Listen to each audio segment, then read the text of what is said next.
గరివిడిలో YSR Congress party కార్యాలయంలో నియోజకవర్గ party నాయకులతో సమీక్ష సమావేశంలో ముఖ్య అతిథులుగా మాజీ మంత్రి బొత్స సత్యనారాయణ మరియు విజయనగరం జిల్లా పరిషత్ చైర్మన్ మధ్య శ్రీనివాసరావు మరియు విజయనగరం మాజీ పార్లమెంట్ సభ్యులు బెల్లాన చంద్రశేఖర్, యువ నాయకులు డాక్టర్ బొత్స సందీప్ పాల్గొన్నారు.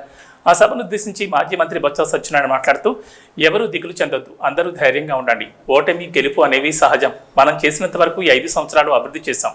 రాష్ట్రాన్ని సంక్షేమ అభివృద్ధి పదంలో నడిపించాం. పేదవాడు తలెత్తుకునే విధంగా కృషి చేశామని ఆయన వివరించారు. ప్రజలు కొత్త ప్రభుత్వాన్ని కోరుకున్నారు. ప్రజా తీర్పును గౌరవిద్దాం.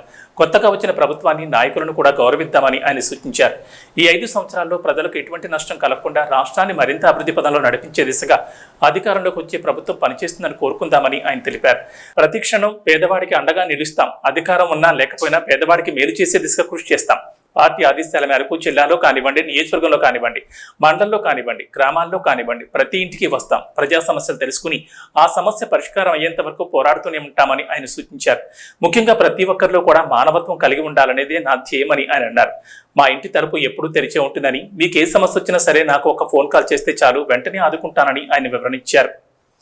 మధ్య శ్రీనివాసరావు మాట్లాడుతూ, మనం అందించిన సంక్షేమం అభివృద్ధి కన్నా మరింత సంక్షేమాన్ని కోరుకున్న ప్రజా తీర్పును గౌరవిద్దామని అన్నారు. కార్యకర్తలకు నిరంతరం అందుబాటులో ఉండి మునిపట్ల మీ అందరి కష్ట సుఖాలు అండగా ఉంటామని తెలిపారు. ప్రజా సమస్యలపై నిరంతరం పోరాటం చేద్దామని, వారి తరపున మన గొంతును బలంగా వినిపిద్దామని అన్నారు. బెల్లాన చంద్రశేఖర్ మాట్లాడుతూ, ఏది ఏమైనప్పటికీ మీకు అండగా ఉంటాం, మీకు అందుబాటులో ఉంటామని చెప్పి కార్యకర్తల్లో భరోసా కల్పించారు. యువ నాయకులు బొత్స సందీప్ మాట్లాడుతూ, మా కుటుంబం ఎప్పుడు పేదవాడికి అండగా నిలుస్తుంది. మీ సమస్య ఏదైనా సరే మా చేయి అందించి ఆదుకుంటాం. నేను విజయనగరంలోనే ఉంటా. నా ఫోన్ నెంబర్ ప్రతి ఒక్కరి దగ్గర ఉంటుంది. సమస్య ఉందని ఫోన్ చేస్తే పరిష్కారం తీసుకే విధంగా కృషి చేస్తామని డాక్టర్ బొత్స సందీప్ అన్నారు. ఈ కార్యక్రమంలో నియోజకవర్గం వైఎస్ఆర్ పార్టీ నాయకులు, కార్యకర్తలు, అభిమానులు పాల్గొన్నారు.